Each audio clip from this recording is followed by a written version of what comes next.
All right, y'all. So we are back with another video, and I am in my sister's house. As you guys know, I've been here for like almost the past 2 weeks at this point. But I wanted to do this review for Real Housewives Ultimate Girls Trip because there are 3 episodes. So I'm going to do my just finished watching recap of each episode as one video. So there'll be 3 parts to this video. And I wanted to do it on camera because I don't have the patience to try to pull together all the visuals that I've been doing for most of my other videos. So you guys are just going to get me here laying in the bed. All right. And I hope that's okay because I know I look kind of crazy. Number one, I want to shout out John Murray and the Sherry Shepherd Show because they mentioned me today because they mentioned my post about bringing R&B Divas back because Monifa was on the show. And Monifa said that she would be down to do it because they have some unfinished business. So I feel like we are on the cusp of making this happen. So we are doing the good work and manifesting, and hopefully we'll get R&B Divas back on our television screens. All right, so let's now get into the review for episode 1, which was called... What was episode 1 called? Give me 1 second. All right, the first one is called We're in Thailand Itches, right? I ain't gonna say the B word, but here's my assessment of the first episode. I'm gonna give it a 10 because it is very interesting. I was 9 minutes into the episode when my manager called me to talk about some stuff, and I was like, she was asking me how it was, and I was like, oh, it's good. I was like, it's refreshing to see Gizelle in a space that's different from what she is typically used to in Potomac.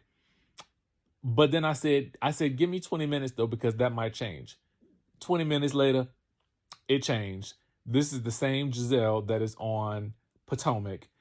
And they are calling her out on it too, because they immediately, during their dinner, they get into this thing where they're like, girl, you ask a lot of questions and you seem to give very little information about yourself.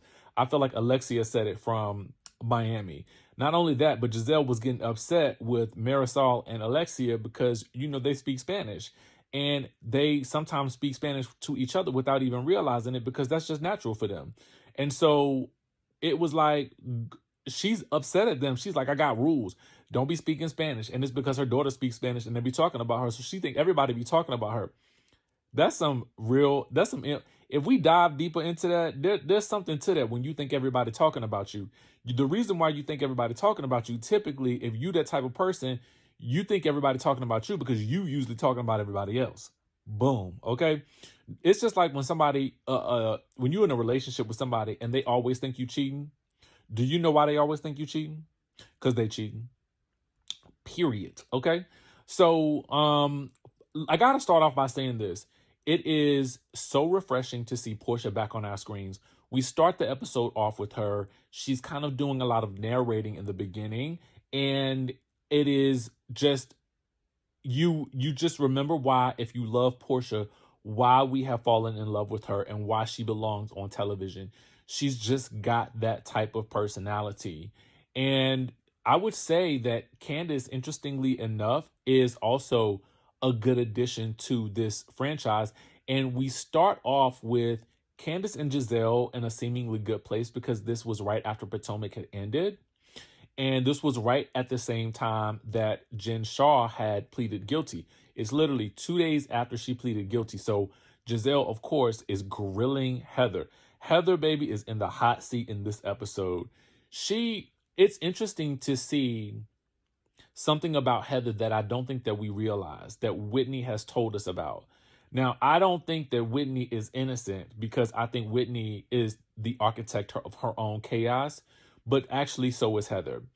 Because Heather does a lot of things where she says things that she doesn't remember saying or conveniently doesn't remember saying. And I think she's also a little bit too much of a fan. They point out that she was, oohing and ahhing over Portia's 7 million followers. And she says something to Leah early on because, Leah doesn't drink at this point.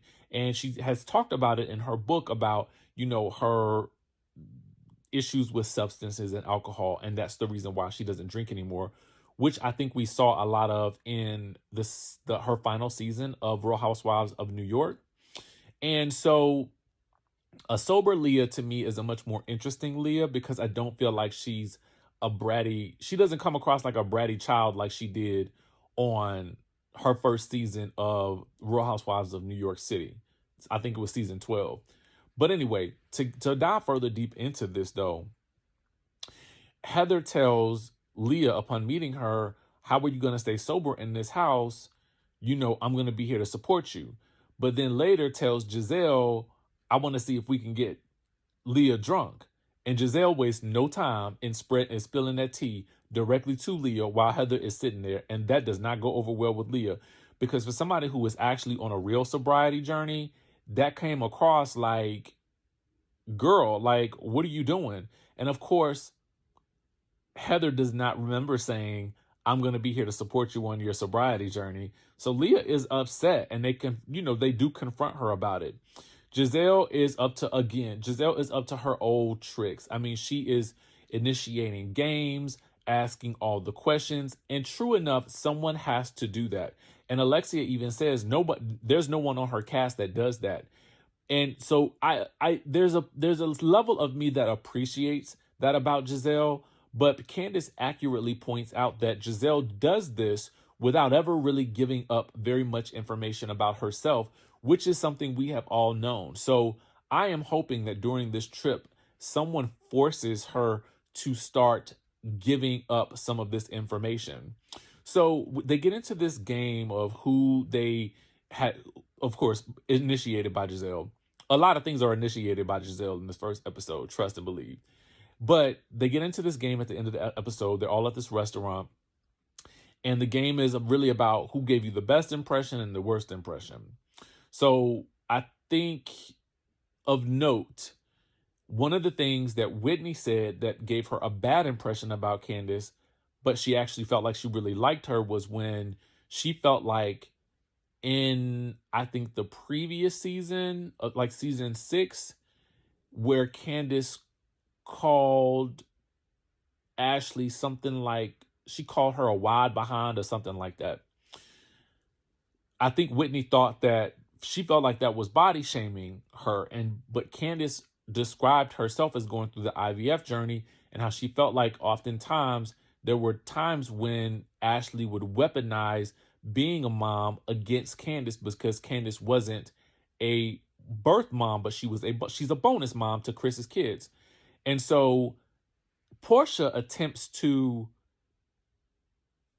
I guess, interpret what Candiace was maybe meant, and it goes totally left, because Candiace is trying to tell her, no, that's not what I meant. And Porsha continues like, well, girl, just let me finish. And Candiace is like, that's not what I meant. I meant what I said. And then Candiace was like, oh, I guess you just mean then.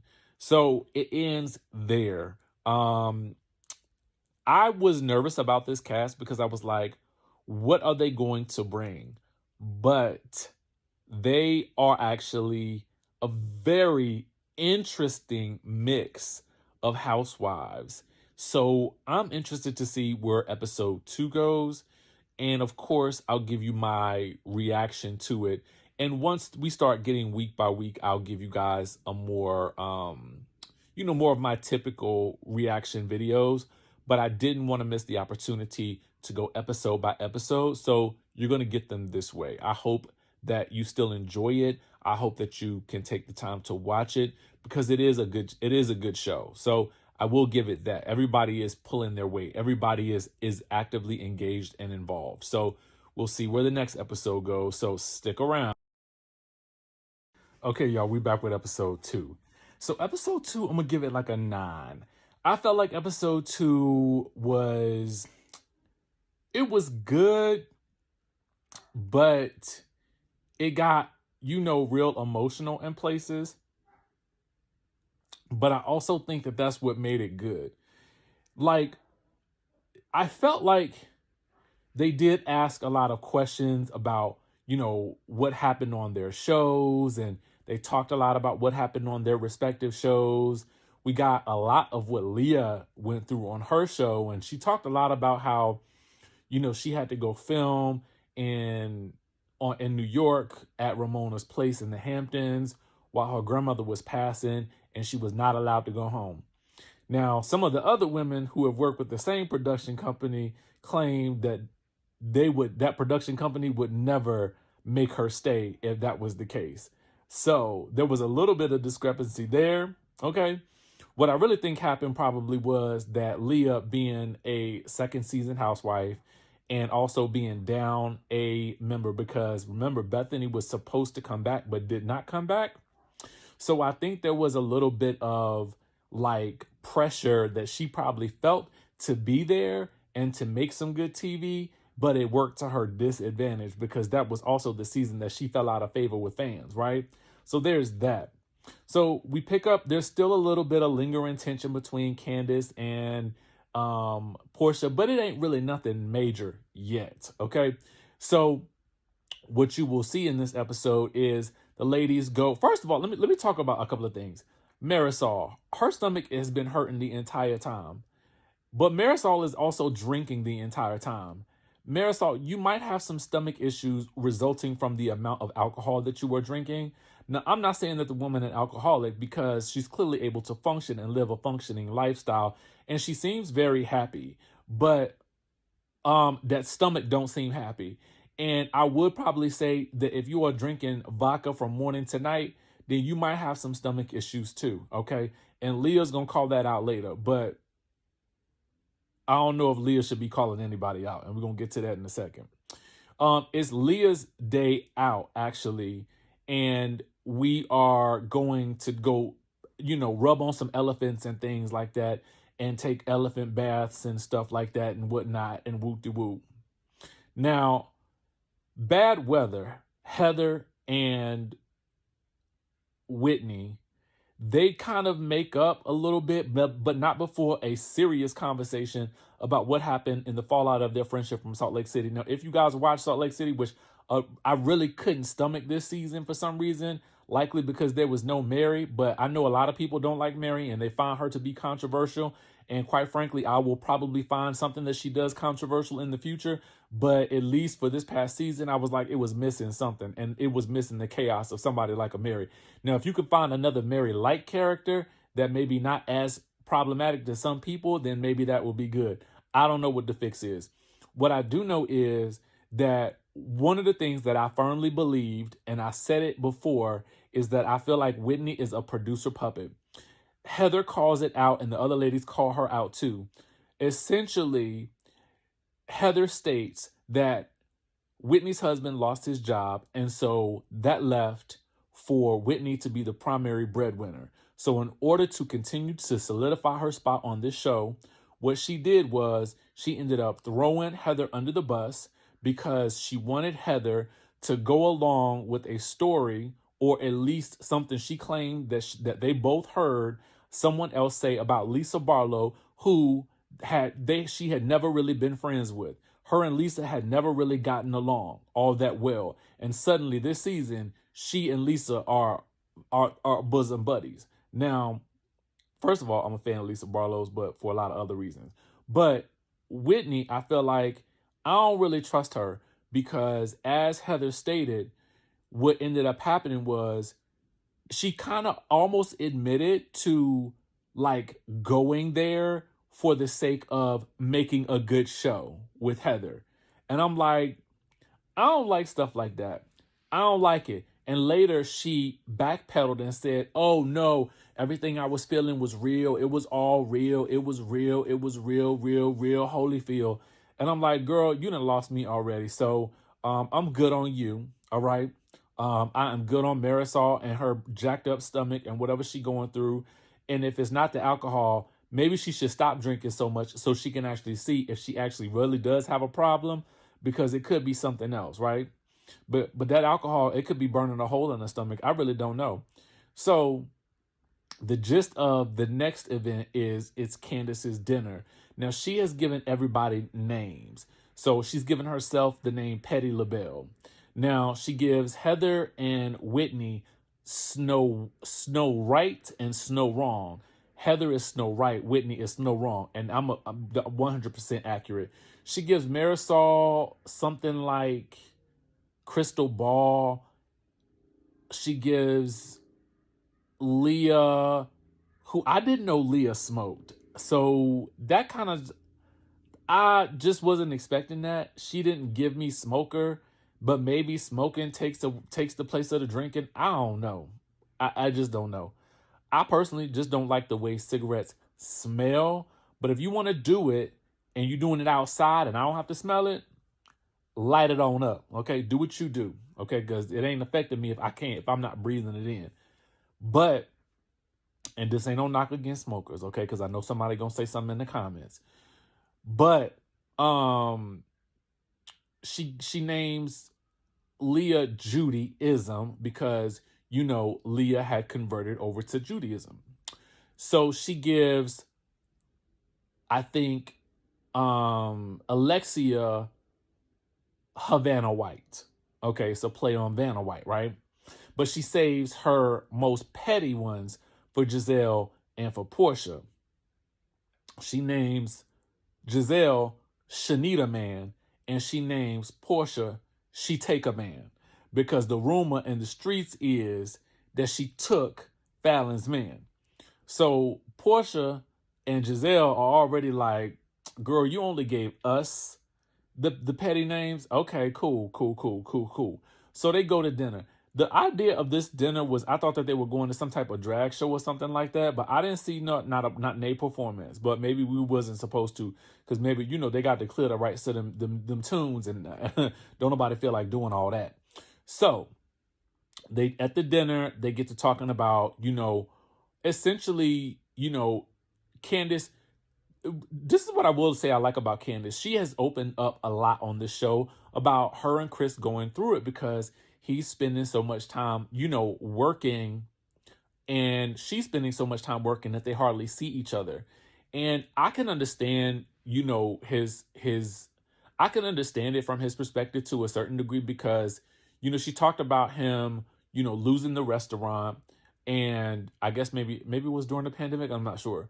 But that, you know, as a man, you want to be able to contribute equally to your household. Like, so if you're gonna have to work, you know what I'm saying? The Bible be saying, I think, if you don't work, you don't eat. So, I mean, you better get to work. Kim Kardashian said nobody wants to work these days. I think she was talking about y'all women, but it goes for men too. People need, you gotta, I mean, you gotta work. You know, that's the bottom line. You know, as a man, you're gonna want to work. So she talks about how that's been causing a lot of stress for them. And, you know, I thought that was, you know, very interesting for her to open up. And so she asked about how, you know, these relationships have been impacted on the shows for the other women. And Gizelle talks about how, you know, it's really bad for the husbands, because if something comes out, you know, they can't do no dirt on the side, because the people gonna find out or whatever, because you gonna tell them. Anyway, so they get to talking about, she gets to asking about Portia's situation. And I think Portia was probably expecting somebody was going to do it. And so I think she was ready for the conversation. So she asked Portia, like, you know, the streets are saying that you stole her man after knowing, you know, after meeting her 2 minutes after you'd met her, you done stole her man. So Portia goes on this, tells this story about how she made sure she had saw a divorce decree or something, that, but but it was, the paperwork was sitting on the judge's desk or something, and they got engaged a month later.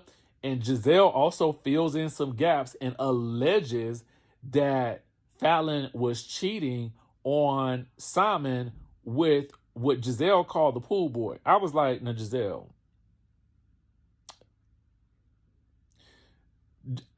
clearly Gizelle was trying to help her sister out. I get what Gizelle was trying to do, because she literally said it. She said, let me help my girl out. So that's what she says in her confessional, right? Bottom line is, Candiace is like, well, that ain't what the streets were saying, Portia, but whatever. They get into Alexia. Now, you know, Alexia, if you watch Miami, Alexia And to be fair, she had told this story to Leah in the van. But the rest of the ladies, if you didn't watch Miami, you wouldn't know. So Alexia goes in because Gizelle asks, wasn't there something about your second husband, being bisexual or something like that, and ending up with a man or something? And Alexia goes into the story, and Leah is at the end of the table talking about, "Ooh, this is a snooze fest." And I'm like, first of all, you might have heard the story. This is the part. This is one of those things I don't like about Leah. I feel like, and she says something to the effect like, can't you guys drink or something? Now, wasn't you just mad at Heather the other day because Heather was trying to get you lit when you don't drink? So for somebody that don't drink, if you're going to be so incensed that she's trying to get you lit, why are you trying to get other people lit and you don't even want to take a drink of alcohol yourself? Because you have it. It's such a snooze fest for this woman to open up to women that she does not know very well about a situation that was very personal that she was asked about. True enough, Alexia has told this story multiple times, but it's been in front of different groups. And so as she's going through the story, yes, it may be running on a little bit long, but the other women are very interested. But Leah is just like, literally, she's saying it's a snooze fest. Like, can't you guys go drink or something like this? And so Marisol calls her out like, yo, like, you're saying her story is boring. And then Leah, for some reason, this don't make no sense to me. You're not even drinking and you cannot remember what you just said. You just said the woman's story was a snooze fest. That equals boring, okay? So I'm going to need you to get your stories straight, Leah, okay? Because you're not drinking, so you don't have the excuse of alcohol for not remembering something that you just said 5 seconds ago. So we will be back with episode 3 in just a moment. All right, y'all, I'm back with the review for episode 3 of Real Housewives Ultimate Girls Trip Season 3 in Thailand. This episode was a cluster F, okay? If I was allowed to curse on this channel, this whole review will be full of expletives, okay? We pick up with the dinner that Candiace had hosted, and the girls are going in because Leah says she was bored at Alexia's story, which was actually, it was definitely rude. And she definitely played the victim when everybody was like, okay, so what you want to talk about? Then she didn't want to take the floor. So then Candiace goes and performs with the dancers, and they shade her or her outfit or whatever. Overall, it was the night ended. The ladies complained that they were bored during her dinner, but it is what it is. So the next day is a boat day. And if you guys know anything about housewives and boat days, you know that it is not going to end well, okay? Because there are a multitude of fights, mostly instigated by Gizelle. Go figure. First of all, Gizelle decides that she is going to confront Leah. Well, it starts with Porsha because Portia's like, Leah, do you really want to be here? Because the question is, if Leah is so bored, then why is she here, right? So Portia's like, do you want to be here? And so then Gizelle confronts Leah and is like, you act like you don't want to be involved. You act like you don't want to be engaged. Leah takes that as Gizelle using something she said the day before about not knowing if she wanted to come against her. And they're basically like, no, girl, you play the victim. You make statements that you then, when you get called out on, you back it up, and you can't handle the heat when it comes to you, right? So Candiace is like kind of trying to back her up or whatever. And that starts Porsha and Candiace to getting into it, because Candiace reveals to the group that she too has felt a lot of anxiety about being on the trip.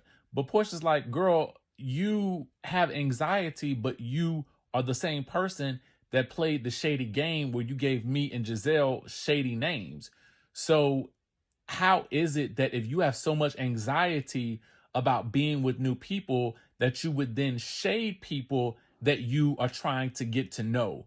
which is a very good point, to be quite honest with you. But I think what Candace's point was that people process things in different ways. And for Candace, she may have felt like she was throwing shade, but that it was fun shade.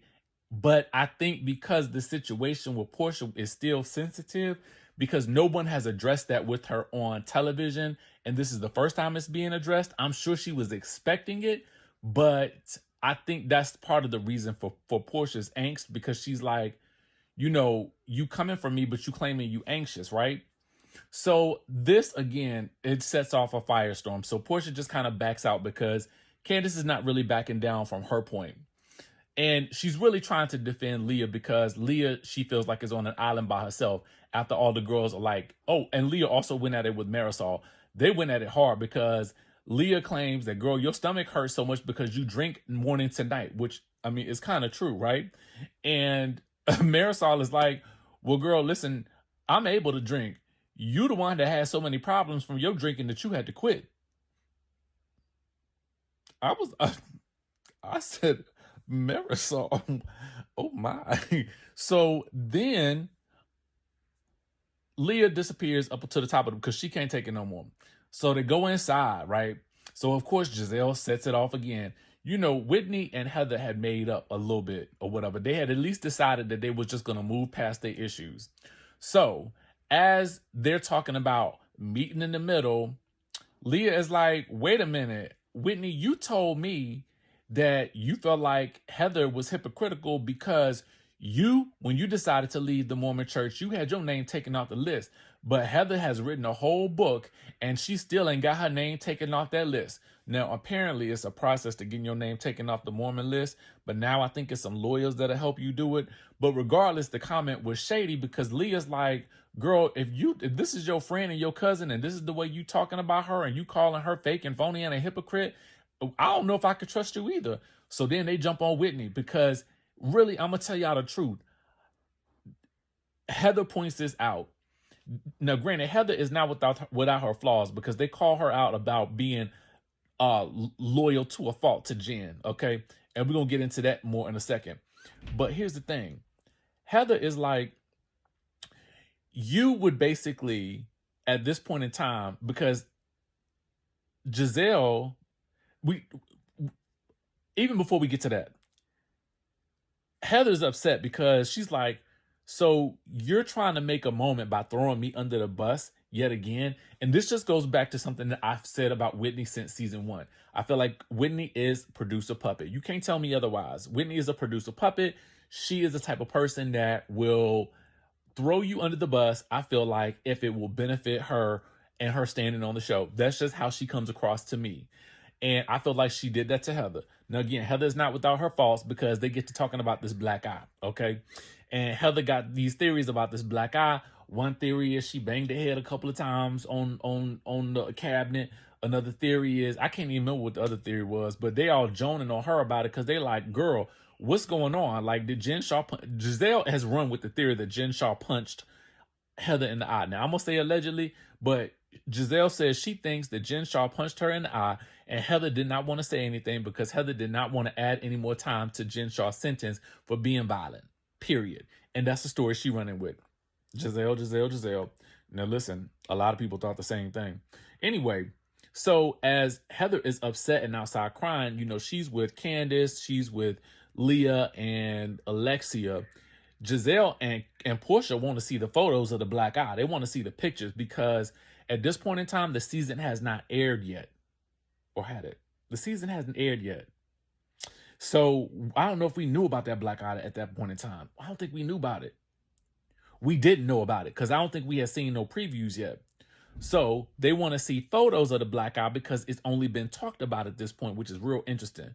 So Heather is like, girl, you about to sell me out and show this black eye because she won't know whether or not this black eye will be shown on the show or not. And I don't think at that point in time, she will know what to say about this black eye as the season begins to do confessionals and she has to start answering for it in the next couple of months. So I'm assuming she's like, girl, if you show them, you are trying to please Gizelle, and mostly Gizelle, because Gizelle is really the person who's asking to see it. You trying to, and Whitney is like, should I show the photo or should I not? And she's like, if you sell me out like that, you effed up, right? And so Gizelle's like, let me see it, let me see it. But Marisol tells her, like, girl, if you trying to make up with your cousin and she's asking you not to show this photo, why would you show this photo? Again, Whitney trying to make a moment, trying to please Gizelle. Gizelle knows exactly which person to go after to make those moments happen and to make the drama go round. And Gizelle tries to warn them about her, and Gizelle tells Leah and the rest of the group what she did to Chris. Now, again, we haven't seen Potomac yet at the time that this has been filmed. So she's telling them, oh, you know, so she ran around telling people that Chris was inappropriate with her. So Leah is like, oh, heck no. Gizelle is going to come after me for saying I'm bored, but yet she's running around telling people that your husband, you know, was acting inappropriate to create a moment. So she goes back inside. She confronts Gizelle, her and then Candace and Gizelle end up getting into it. Now, they ultimately decide to kind of like calm it down. Like, you know, it just, they managed to like get it to an okay point. But baby, that boat ride, whew, it was a pure hot mess. Okay. A pure hot mess. So they get back and, you know, they're getting ready for dinner. And I'm sure this whole dinner is going to be a whole nother mess on this next episode. So, y'all, tap into it because this show, it's giving. So, Desiree Davenport, what are you hoping to accomplish with this show? Honestly, I've lost everything in the most horrible way possible. And listen, I want it all back. I'm willing to build it piece by piece, and I mean brick by brick. Oh, honey, she is done. I bet you a Birkin she doesn't last all season with us. Just watch. I'm Misha Hill, and I'd like to consider myself the matriarch of this dynamic group of ladies. I mean, someone has to keep them under control. I'm Davita Delaney. I mean, I think I could teach these ladies a thing or two about how to get and keep a good man. They said she was a gold digger. Gene, you're there for me. I'm just really looking forward to being surrounded by other empowering bosses. Yes, I know exactly what she's doing. And if she keep playing in my face, I'm gonna have to let her off her dirty little secrets just like she did to me. And I'm not playing. Let's get this straight. If I brought you into this circle, I just as easily can take you out. She ain't running nothing over here, okay? She needs to be worried about running that household and worried about why that husband of hers is never at home. Oh, hell. Ooh, child, this is about to be a mess. Oh my God, I hate mess. What in the world did I get myself into?